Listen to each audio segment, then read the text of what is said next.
অনেকে মাজার ভাঙার ডাক দিচ্ছে, এ নিয়ে পক্ষে বিপক্ষে বিতর্কও হচ্ছে। বিষয়টা সম্পর্কে আপনার মন্তব্য কামনা করছি। প্রশ্নকর্তা ভাইকে আমি পাল্টা প্রশ্ন রাখতে চাই, মাজার ভাঙার ডাক দিচ্ছেন কারা? বাংলাদেশে উল্লেখযোগ্য যে সমস্ত ওলামা একরাম আছেন পরিচিত, যেই কোনো ঘরানার যে কোনো চিন্তা বা মত পথের বা যে কোনো দৃষ্টিভঙ্গির আলেম হন না কেন, কোনো আলেম এই ডাক দিয়েছেন কিনা, দিলে কোথায় কখন দিয়েছে আমাকে একটু জানাবেন। দেখুন, এদেশে সংখ্যালঘুদের উপর আক্রমণ করা হয় এবং সেই আক্রমণের যে দোষ সে উদুরপিণ্ডি বুদুর ঘাড়ে চাপানো হয়। ঠিক একইভাবে এই মাজার ভাঙার ক্ষেত্রেও আমরা লক্ষ্য করেছি। পরিষ্কারভাবে আমরা বলতে চাই যে কোনো মুসলিম নামধারী নিজেকে যিনি মুসলমান দাবি করছেন তিনি যদি শিরকে লিপ্ত হন, তাহলে সেক্ষেত্রে তাকে আমাদের দাওয়াত দিতে হবে, সংশোধনের পথে আহ্বান করতে হবে। তার যে মাজার সেটা ভেঙে, যে মাজার সে সিজদা করছে বা যে মাজারকে তিনি পুজো করছেন অথবা সেখানে তিনি শিরকে লিপ্ত হয়েছেন, সেটাকে ভেঙে দেওয়াটাই সমাধান নয়। তাকে দাওয়াত দিবেন। আপনি বলবেন যে দাওয়াত দিয়ে বহু মাজার দাওয়াত দিয়ে কোনো লাভ হয়েছে কিনা, আমি বলবো বহু মাজারের ভক্ত বা মাজারে শিরকারী মানুষকে আল্লাহ তাআলা হেদায়েত দিয়েছেন। আমার ব্যক্তিগতভাবে পরিচিত এরকম মানুষ আছে। আল্লাহ আমার মাধ্যমেও কিছু ভাইকে হেদায়েত দিয়েছেন বলে আমি আল্লাহ তাআলার দরবারে শুকর এবং কৃতজ্ঞতা জ্ঞাপন করছি। কিন্তু মাজার ভেঙে দেওয়ার কারণে কজন মানুষ শিরক ছেড়েছে, আপনি সেটা বলতে পারবেন কিনা? দেখুন, আপনি যদি কোনো কাজ করার কারণে সেটা দিন শেষে ইসলাম এবং মুসলমানদের ক্ষতি ডেকে আনে, ইসলাম এবং মুসলমানদের দুর্নামের সুযোগ পায়, ইসলাম এবং মুসলমানদের দাওয়াতি কাজে বাধা সৃষ্টি করার কারণ হয়, তাহলে সেক্ষেত্রে সেটা মনে রাখবেন যে ইসলামের কাজ নয়, সেটা শয়তান আপনাকে নেক্সট সুরতে ধোঁকা দিয়ে আপনার দিয়ে এই কাজগুলো করাচ্ছে।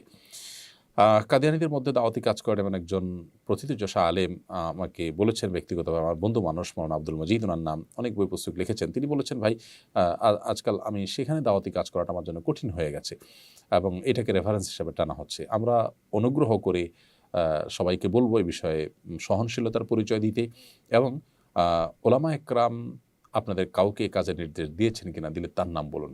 কোন ভিডিওতে, কোন বক্তব্যে, কোন অনুষ্ঠানে প্রকাশ্যে বা অপ্রকাশ্যে কোন আলেম বলেছেন আমাদেরকে বলুন।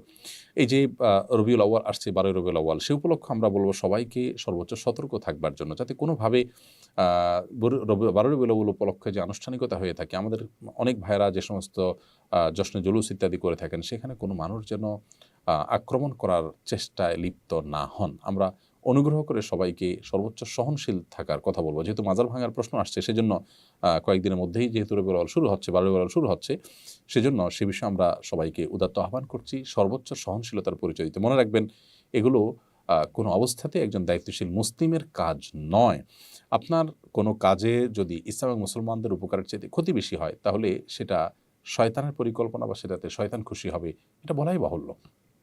এজন্য আমরা বলতে চাই যে এই জাতীয় বিষয়গুলোতে আপনার আবেগ, আপনার নিজস্ব বিবেকের উপরে আপনি ভরসা না করে ওলামা একরামের দিক নির্দেশনাকে আপনি শুনুন। আমি আবারও বলছি যে উল্লেখযোগ্য কোন আলিমের নাম বলতে পারবেন যিনি আপনাকে এই কাজ করার নির্দেশ দিয়েছেন? অনুগ্রহ করে যদি সেরকম কেউ থাকে আপনি বলুন। আমার জানা মতে এরকম কেউ নেই। আল্লাহ তাআলা আমাদেরকে হেদায়েত দান করুন।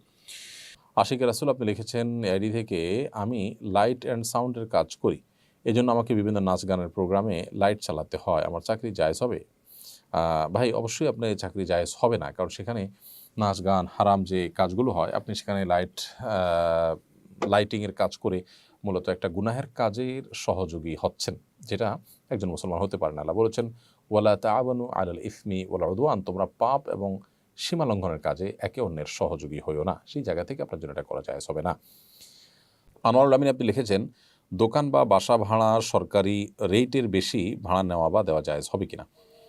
দোকান বা বাসা ভাড়ার ক্ষেত্রে সরকারি যে রেট আছে, সেই রেটের অতিরিক্ত আপনি যদি নেন, সরকার যদি কোনো জায়গায় ধার্য করে থাকে ন্যায্য মূল্য যেন নিশ্চিত করা যায় সেজন্য, তাহলে সেটা আপনার জন্য, এরকম পরিস্থিতিতে আপনার জন্য অতিরিক্ত টাকা নেওয়া জায়েজ হবে না। কারণ হলো ন্যায্যতার যে সীমানা সেটা যদি ঠিক করে দেওয়া হয় এবং মানুষের কল্যাণে যদি করা হয়, সেটাকে মান্য করা উচিত।